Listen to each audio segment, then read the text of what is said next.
Most people will never be wealthy. That is not a judgment, it is a fact. Not because they lack intelligence or talent or even opportunity. It is because they do not understand the laws that govern wealth. They operate by emotion instead of principle, by habit instead of design. The average man or woman rises each day with the same thoughts, speaks the same words, performs the same duties, and wonders why their financial life never improves. And yet, in that very routine lies the answer. Because wealth is not something you pursue blindly, it is something you become eligible for through a transformation of thought. Poverty for most is not just a lack of money, it is the symptom of a deeper lack of purpose, of clarity, of mental direction. They are not poor because of the economy or circumstances or what the government does or does not do. They are poor because they have never been taught that money is a reflection, not a root. It reflects value, contribution, and order. Let me say something that may sound harsh, but is, in truth, one of the most liberating truths you can ever realize. If you do not take responsibility for your financial life, someone else will. And they will rarely have your best interests at heart. Most people are conditioned from a young age to obey, to conform, to follow, never to think independently about money. They are trained to exchange their time for a wage, never understanding that the most valuable thing they possess is not their labor, it is their mind. Your mind is the factory, your thoughts are the product, and your beliefs determine the output. The masses remain poor, not because the world is unfair, but because they operate without a map, without a compass, without a clear picture of where they want to go. They set no target, so they hit nothing. They drift through life and wonder why they never arrive. They admire the rich from afar, never stopping to ask what thoughts the rich person thinks, what habits they've formed, what disciplines they've embraced to produce that result. Now here's where we begin to see the shift. The truly wealthy do not merely earn money. They solve problems. They bring value into the world. They create, they lead, they innovate, and in exchange the world compensates them. And that word compensate is vital. Compensation follows service. Compensation follows clarity.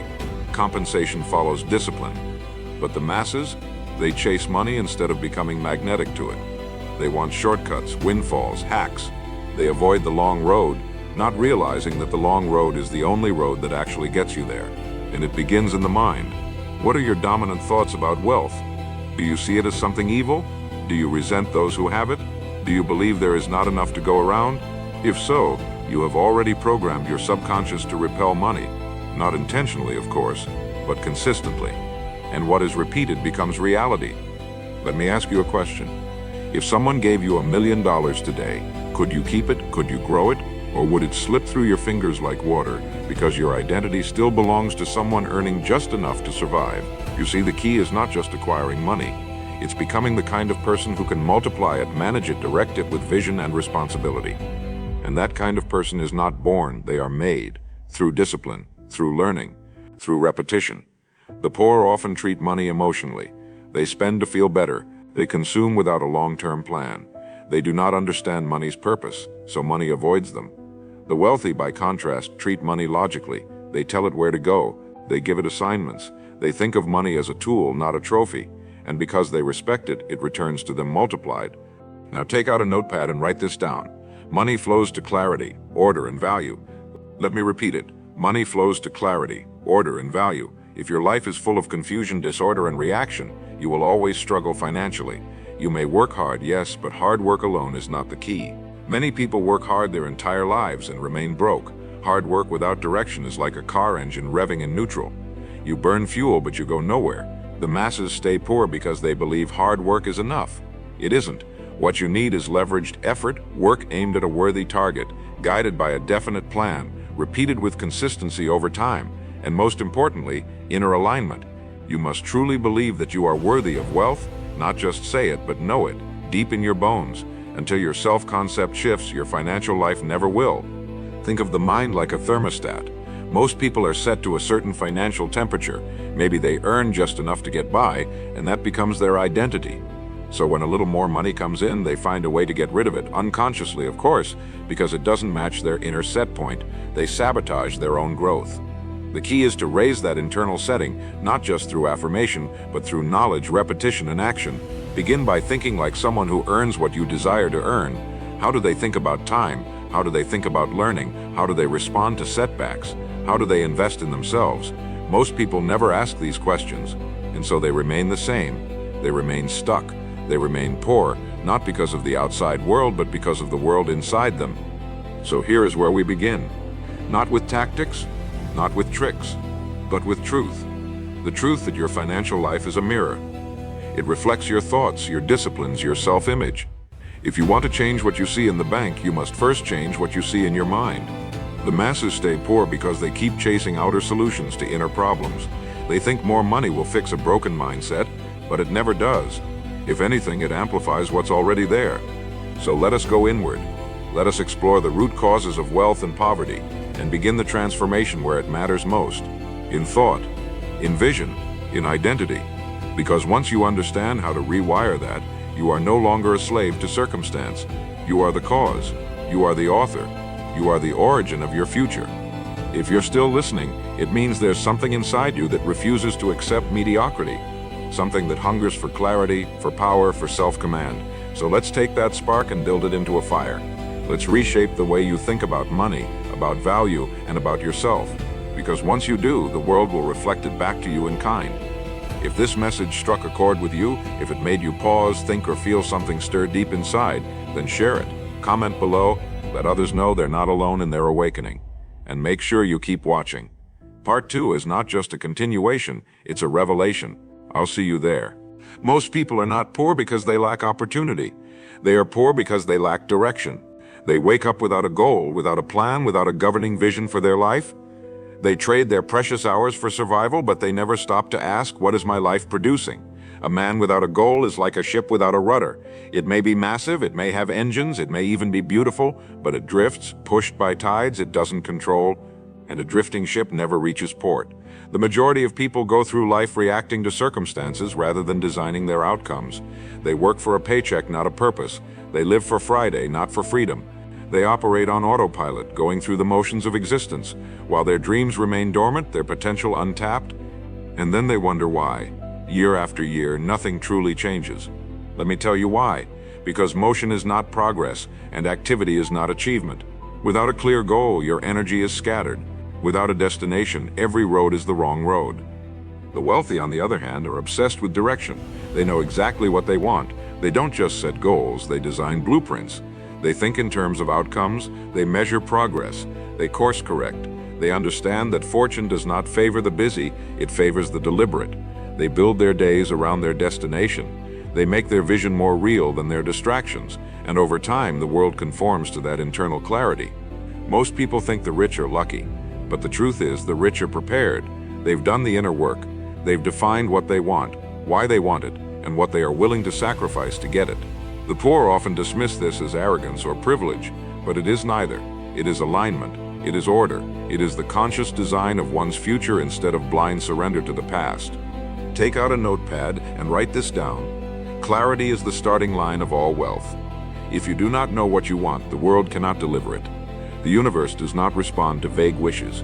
It responds to precise demands backed by commitment and action. Ask the average person what their financial goal is, and they'll say something like, I just want to be comfortable, or I want to have enough. But enough is not a number. Comfortable is not a target. These words have no gravitational pull. They do not move the soul. They do not ignite the mind. They are placeholders for indecision. A real goal has shape. It has form. It lives on paper. It commands your time, your attention, your habits. A goal is the seed of success, and like any seed, it must be planted, nourished, and protected from weeds, those weeds being doubt, distraction, and fear. Let me give you a simple but powerful exercise. Close your eyes and see your ideal financial life. Where do you live? What do you do each morning? What kind of work are you engaged in? Who do you help? How much do you earn? Now open your eyes and ask yourself, what is stopping me from moving toward that today? You see, most people wait for the conditions to be perfect before they act, but the conditions are rarely perfect. And the truth is, clarity doesn't require perfection, it requires decision. The masses remain poor because they never make that internal decision. They never say, enough is enough. They never draw the line and commit fully to a new standard. So they bounce between jobs, between ideas, between fantasies, never anchoring their life to a solid vision. And without a fixed star, they remain lost at sea. You must understand this. A goal is not just a thing you get, it's a thing you become. When you pursue a worthy goal, you elevate your thinking, you refine your habits, you become someone new in the process. That is why the wealthy grow wealthier, not because of what they have, but because of who they've become in pursuit of their vision. And the poor remain poor not just because of what they lack, but because they have not yet stepped into the identity that attracts wealth. They keep chasing tactics when what they need is transformation. You can give a man money and he will spend it, but give a man a goal and he will build a fortune, because the real asset is not in the bank, it's in the mind. And the mind requires aim. Now let's talk about the power of writing things down. There is something extraordinary that happens when a vague idea becomes a written objective. It shifts from the realm of the imaginary to the realm of the possible. The moment you put pen to paper, you give your dream weight. It gains shape. It can be revised, measured, improved. Most people never do this. They keep their dreams locked in their head, floating, fragile, easily forgotten. But the greats, the builders, the innovators, the creators, they write, they journal, they reflect, they capture lightning in the bottle of a notebook, and over time those scribbled thoughts become empires. If you want to break away from the financial patterns of the masses, start by writing what they never write, a clear, measurable, time-bound financial goal. Not someday, not eventually, now. The secret is this: the clearer the vision, the faster the progress. Clarity cuts through doubt like a blade. It silences fear because you know what you're moving toward. It simplifies decisions because every choice becomes a yes or a no to your vision. And the more aligned your actions are with your vision, the more powerful you become. You no longer waste energy. You no longer need willpower to do the right thing. It becomes automatic because your identity has changed. And once your identity changes, your life must follow. So many stay poor because they're trying to change their income without changing their blueprint. But the blueprint comes first. It always has. It always will. Remember, you were not designed to wander. You were designed to build. You were not created to conform. You were created to create. That begins with clarity. That begins with deciding what you want financially, emotionally, and spiritually, and then ordering your life around that decision, not around comfort, not around opinion, around vision. When the vision is clear, the price becomes acceptable. You no longer flinch at hard work. You no longer avoid discipline, because now you know what it's for. And in that knowing, poverty begins to die. It dies not with external riches, but with internal direction. Direction is power. Direction is wealth. Direction is freedom. If this message has stirred something in you, let that spark become your signal. You are not just a passive listener. You are a creator, a captain, a designer of your destiny. So engage with the content. Comment below what your goal is. Share it with someone who needs to hear it. Let the act of sharing become a declaration of intent. You are no longer in drift. You are in command. And part 3 will take this momentum and drive it deeper. The next principle will change the way you think about time forever. So keep going, keep watching. I'll see you there. The poor spend time, the wealthy invest it. That is the difference. That is the dividing line. And it has less to do with bank accounts than it does with how a person values each passing hour. The average person sees time as something to kill, something to pass, something to escape from. So they entertain themselves, they distract themselves, they waste the most precious, non-renewable asset they possess, time, and then wonder why nothing changes. The truth is, your financial future is not determined by the economy. It's not determined by your background. It's determined by what you do with the 24 hours you are given every single day. Time is the great equalizer. It gives the same amount to the billionaire and to the beggar. The difference is how they use it. Most people trade their time for comfort. The wealthy trade their time for growth. Let me ask you something. If I gave you $86,400 every day, but told you that whatever you didn't use would disappear at midnight, how carefully would you spend it? That's what your time is. You get 86,400 seconds each day. What you don't use, you lose. And yet the masses squander those seconds on scrolling, complaining, gossip, and fear. They think time is something they'll always have, and so they treat it casually. But success never grows in casual soil. Wealth never grows in undisciplined time. The poor plan their weekends, the rich plan their lives. They schedule learning, they schedule action, they guard their mornings. They know that how you start the day shapes how you end it. They've turned time from a passive experience into a tool for domination. You must begin to see time differently. Most people say, I don't have time, but that's never true. Everyone has time. What they don't have is a system. They don't have priorities.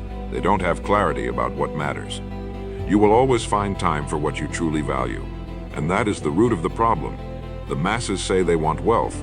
but they spend hours watching others live their dreams instead of building their own. They consume more than they create. They react more than they initiate. They live life as a series of distractions, not decisions. The wealthy make time their servant. The poor remain its slave. If you want to build wealth, you must first reclaim your calendar. Write this down. Until you command your time, you will never command your future. Now here's a key principle. You do not need more time. You need more focus. A distracted man can waste 10 years, a focused man can change his life in one. Focus is what turns minutes into momentum. But focus does not happen by accident. It must be created, cultivated, protected. The wealthy structure their days like an architect structures a cathedral, deliberately, with intention behind every hour. They know that success is not built in dramatic bursts, but in quiet, focused hours repeated over time. The poor wait for motivation. The rich rely on routine. If you can win your morning, you can win your day. If you can win your day, you can win your week. And if you can win your week, you will inevitably win your life. But it begins in the first minutes of the day. That is the ground floor of transformation. Let me share a simple system. Break your day into thirds. 1/3 for learning, 1/3 for earning, 1/3 for living. If you dedicate even 1 hour a day to skill development, you will outgrow 95% of people in your industry within a year. That is not hyperbole, it is math. Most people do not read 1 book a year. If you read 1 book a month, you've leapt ahead. Most people do not spend 30 minutes improving their craft. If you do, you begin to separate. And separation is the seed of success. Wealth is not the result of a miracle. It is the compound effect of wisely used time. Do not underestimate what can be done in small windows. 10 minutes of vision work, 15 minutes of reflection, 30 minutes of execution. Stack these hours with discipline, and you build a cathedral of results, one day at a time. You must also master the art of saying no. Most people are broke because they say yes to everything. Yes to invitations, yes to obligations, yes to other people's agendas. They are time poor because they are boundary poor. Every yes must be filtered through your vision. If it doesn't move you forward, it moves you backward. There is no neutral time. It is either invested or wasted. This is why the rich often seem selfish with their time. They are not rude, they are focused. They are not unavailable, they are strategic. They understand that every no to distraction is a yes to destiny. The masses stay poor because they fear missing out. The wealthy rise because they fear wasting their gift. You must choose which fear will govern your life. Write this truth somewhere you can see it. The way you use your hours is the way you build your fortune. Nothing more, nothing less. Every decision matters. Every minute counts. And the greatest decision you can make is to become a steward of time, not a victim of it. From this moment forward, stop saying, "I don't have time." Say, "I choose not to make this a priority." And if it hurts, good, because it means you're waking up. It means you're taking ownership. And ownership is the first step to transformation. You are not at the mercy of your schedule. You are the author of it. So take the pen, take the clock, take the reins. Begin the construction of a new life, 1 hour at a time. If you've made it this far, it means you are ready for more than vague ambition. You are ready for structure, for focus, for real transformation. If this resonated, write in the comments, "My time builds my future." Let's see how many of us are ready to reclaim our days, our decisions, and our direction. And if you're ready to go deeper, Part 4 will teach you how to multiply your value, because money doesn't flow to people, it flows to usefulness. I'll see you there. Money flows to value, not to people, not to personalities, not to potential. It flows to value. That is a principle, and principles do not change. Most people stay poor because they misunderstand this. They think wealth is about who you know or what school you attended or how lucky you are. But the truth is simpler and more powerful. You are paid in direct proportion to the value you bring to the marketplace. And if you want to increase your income, you must increase your usefulness. Not just your activity, not just your effort. Usefulness. Ask yourself, what problem do I solve? Who benefits from my work? How difficult is it to replace me? The more essential you are, the more valuable you become. The poor often focus on effort. The rich focus on outcome. The market does not reward how hard you try, it rewards what you produce. Let me show you the path to transformation. Find a need and fill it. Every great fortune began with that simple idea. Someone looked around and asked, what is missing? What is broken? What could be improved? Then they set out to provide that solution consistently with excellence. You do not need to invent something revolutionary. You just need to solve a real problem better than most. Most people never think like this. They think like employees. They ask, what am I being told to do? Instead of asking what needs to be done. That one question separates the average from the exceptional. The masses do what they are told. The wealthy anticipate what is needed. They bring insight, not just compliance. They lead solutions, not just fulfill tasks. And because of that, they rise. They become indispensable. Here's a truth you won't hear in school. Your income is not determined by your intelligence or your degree. It's determined by your ability to create and deliver value to other people. That means your income can grow as fast as you grow. That is the power of value. You are not stuck. You are not limited by credentials. You are limited only by your imagination, your discipline, and your willingness to serve at a higher level. And that word serve is crucial. The marketplace rewards those who serve effectively. If you can make someone's life easier, better, faster, more efficient, more enjoyable, money will find its way to you. If you can solve a pain point that others avoid, if you can bring clarity to confusion, strength to weakness, direction to chaos, there is value in that, and value translates to income. Let me give you a tool. It's called the value ladder. At the bottom rung are low-skill, replaceable tasks, things anyone can do with minimal training. These roles are important, but they are easily filled, and so the compensation is low.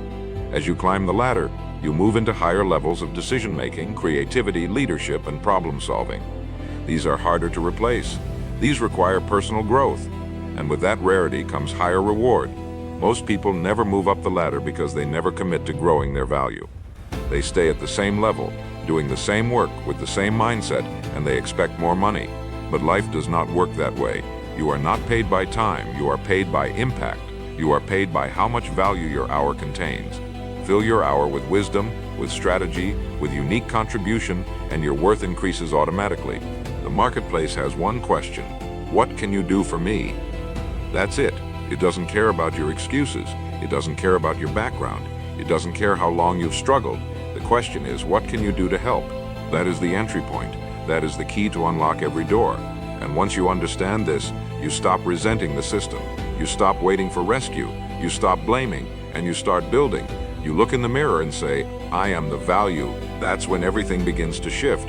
You start seeing every day as a training ground.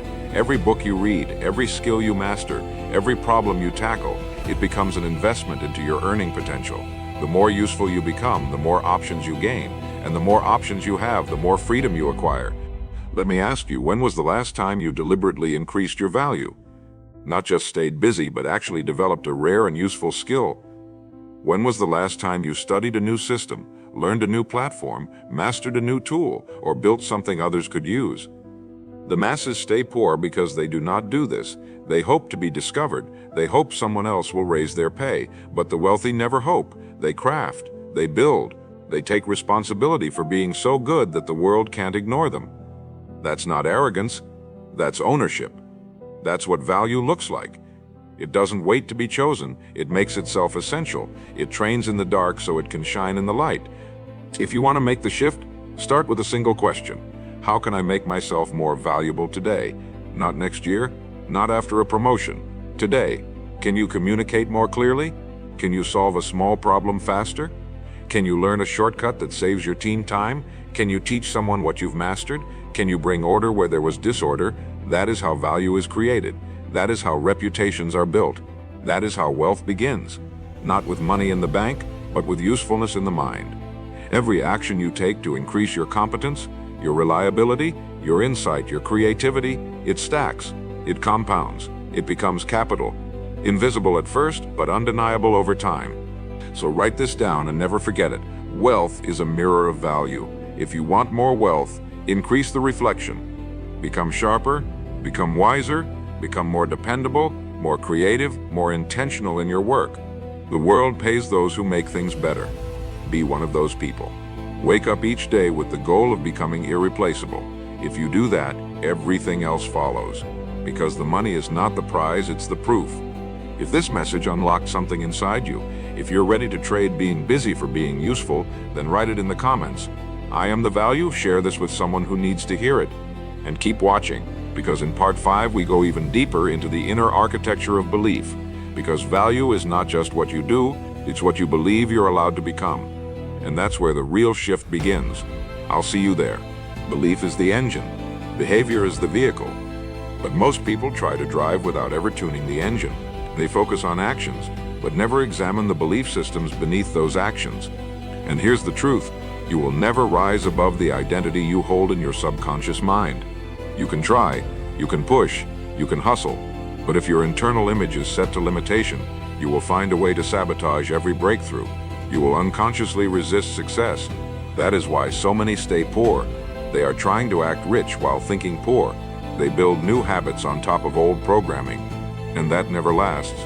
Eventually, the old wiring takes over, because belief is stronger than effort. And until the belief is rewired, the results remain temporary. Let me put it plainly.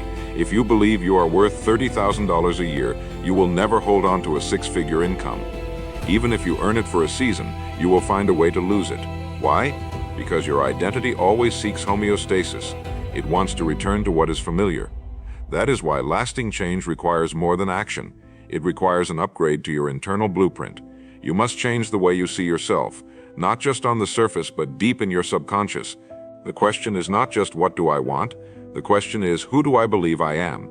Because the answer to that question controls your decisions, your behavior, your discipline, your results. Your life will always move in the direction of your dominant identity. That's why some people can read all the books, take all the courses, make all the plans, and still stay stuck, because deep down they never believed they were worthy of more. Now here's the turning point. Beliefs are not facts. They are patterns. They are agreements you made with yourself, usually in childhood, about what you deserve, what's possible, and who you're allowed to become. And those agreements can be rewritten. That is the good news. You are not doomed by your past. You are not trapped by your upbringing. You are only limited by the beliefs you have not yet challenged. Take out a notepad and write this down. I do not rise to my goals. I fall to my identity. That one idea can change your life because it shifts the focus inward.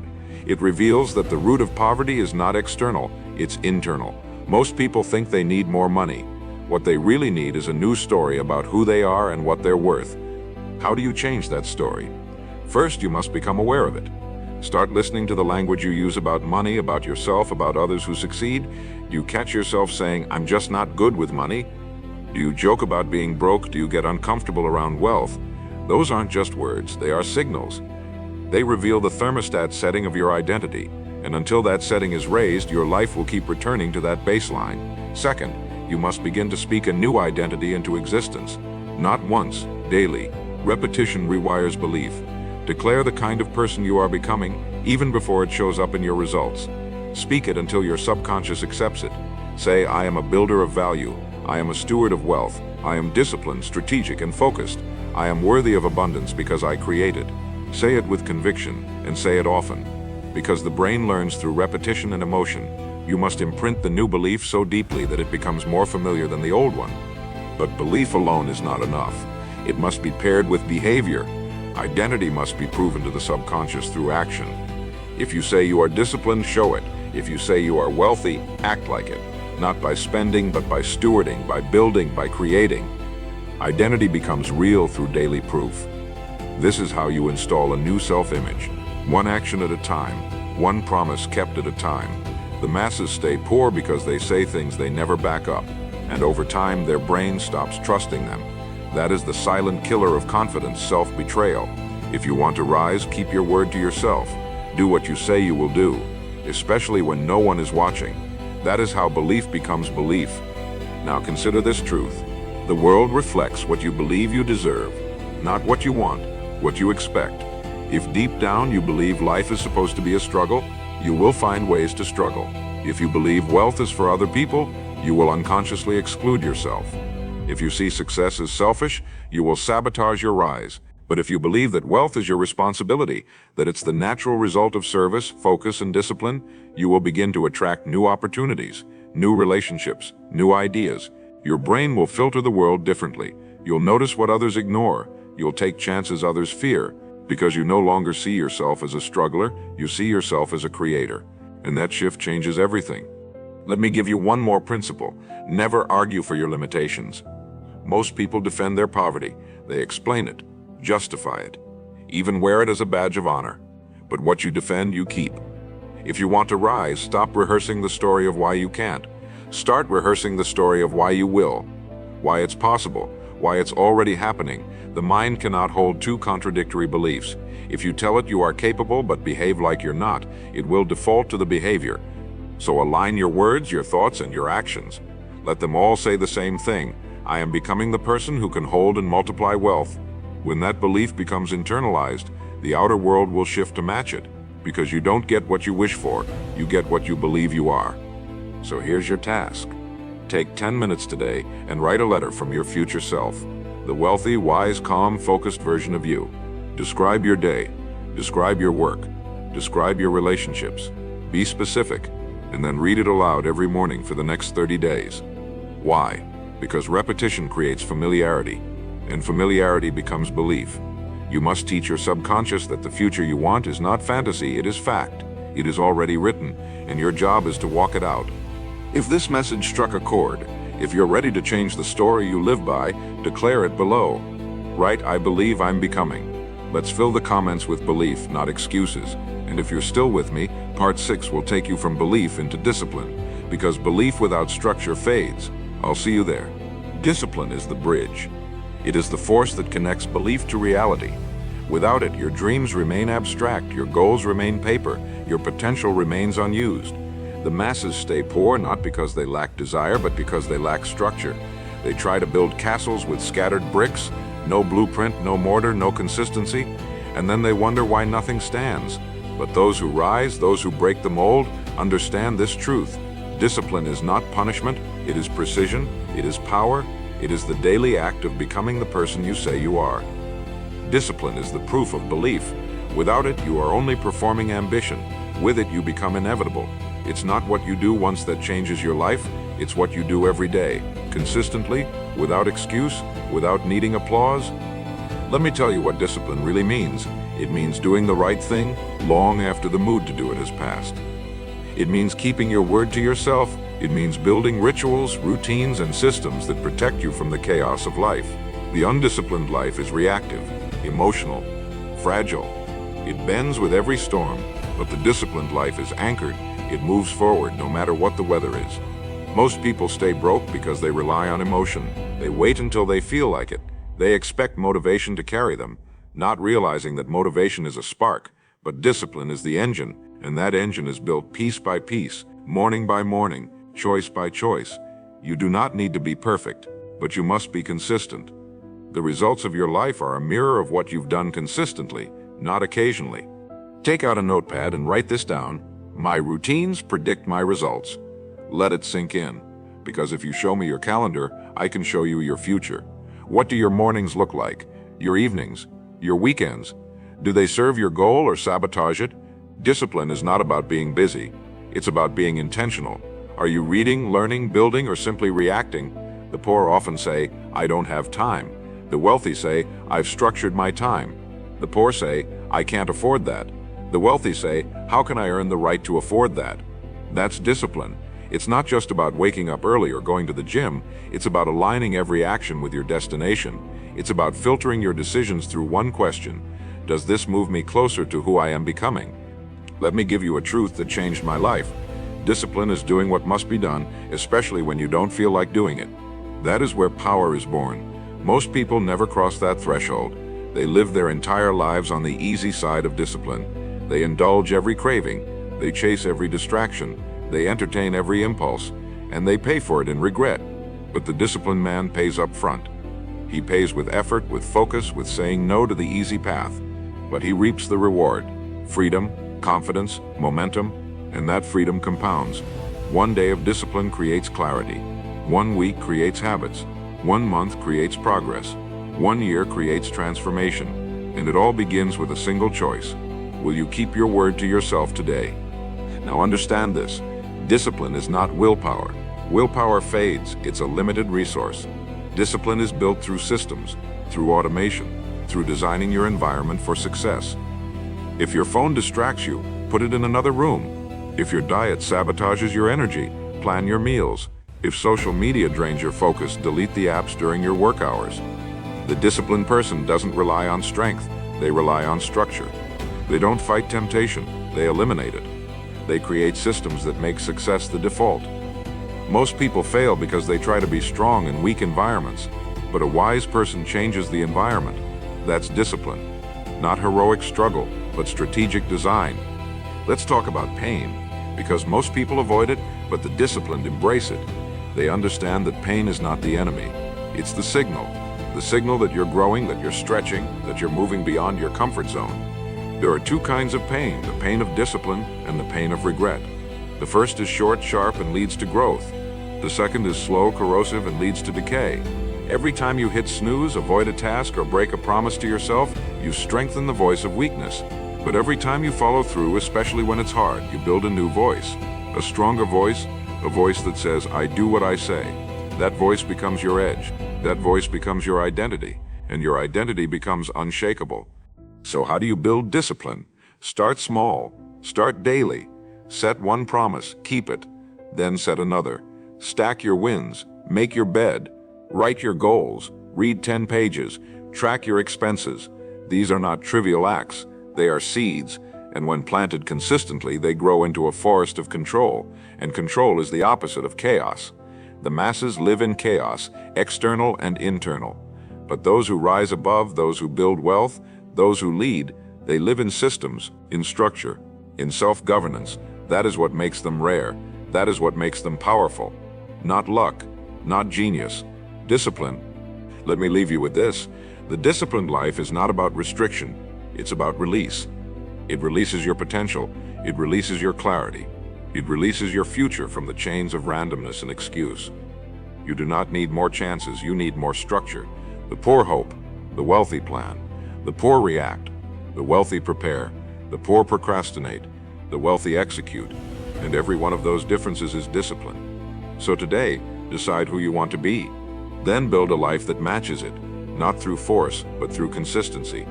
If you're ready to step out of chaos and into command, declare it below. Write, I choose discipline. Let that be your vow. Let it be your turning point. Because in part 7, we bring it all together. Mindset, identity, discipline, and how to turn all of it into a legacy. Stay with me. We're almost home. Legacy is not what you leave behind. It's what you build while you're here. It's not carved in stone after you're gone. It's written in your habits, your thoughts, your impact day by day. Most people never think about legacy. They're too busy surviving, too busy reacting, too busy trying to escape the discomfort of now to consider what they're actually building. And that is why they remain trapped in cycles. Because they live for the moment, not for the meaning. But the moment you begin to think legacy, everything shifts. Your decisions gain gravity, your time gains value, your work gains purpose. You are no longer chasing success, you are becoming someone who creates it, sustains it, multiplies it.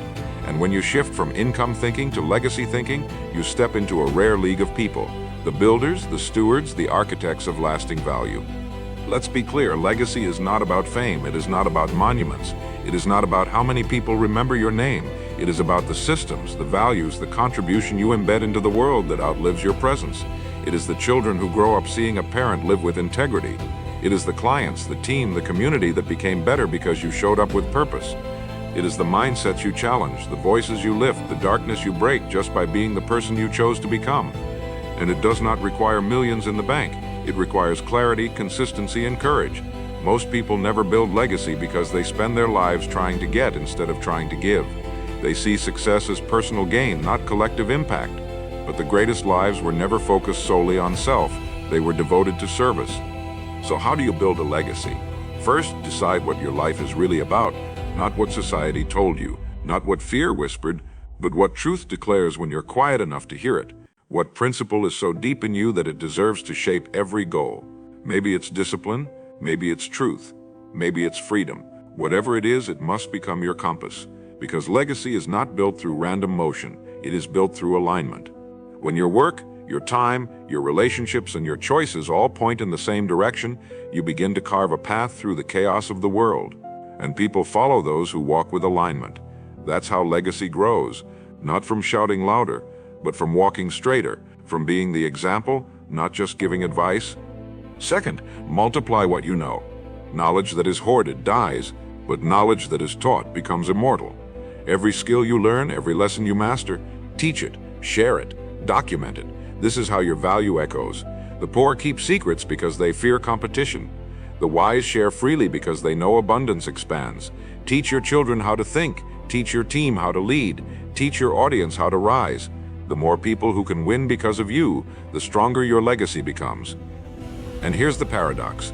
The more value you give away, the more value flows back to you. The world respects those who contribute, and those who contribute over time become the pillars that future generations build upon. Third, automate your contribution. Don't just rely on willpower, build systems. This is where all the parts we've talked about come together.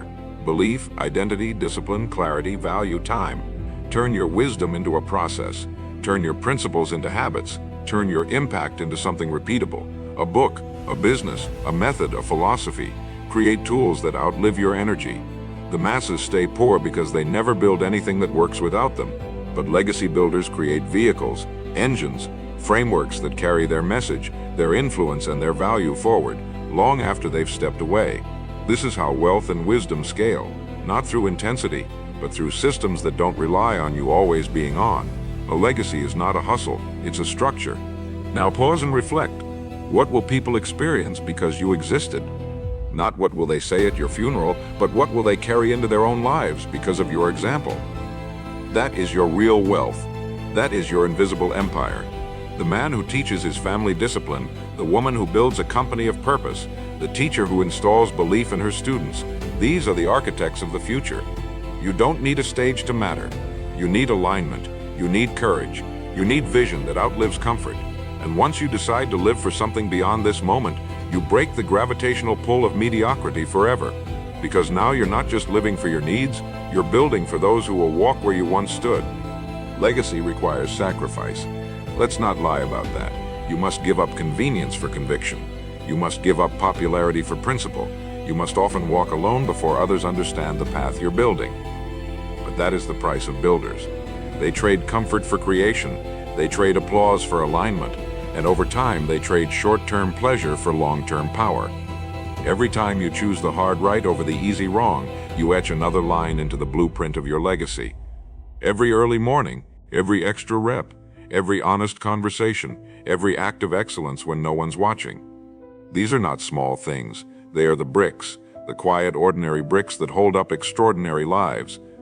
If you followed this journey all the way here through the mind, through belief, through value, through time, through discipline, it's because something in you already knows you were meant to build.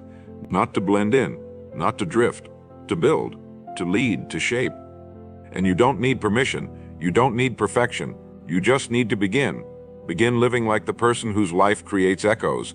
Begin thinking like someone who will be studied, not just remembered. Begin building not just for today, but for the next 10 years. Because the world is not changed by ambition, it is changed by alignment, applied daily through focused, disciplined action. If this message lit something inside you, don't let it fade. Fuel it, fan it. Write in the comments, "I build for legacy." Let's flood the world with that intention. Let's make discipline fashionable. Let's make contribution the goal. Let's make depth louder than noise. And if you're ready for the final step, the conclusion that ties it all into your daily mission, keep going. The next video isn't just the end, it's the beginning of who you'll become. I'll see you there.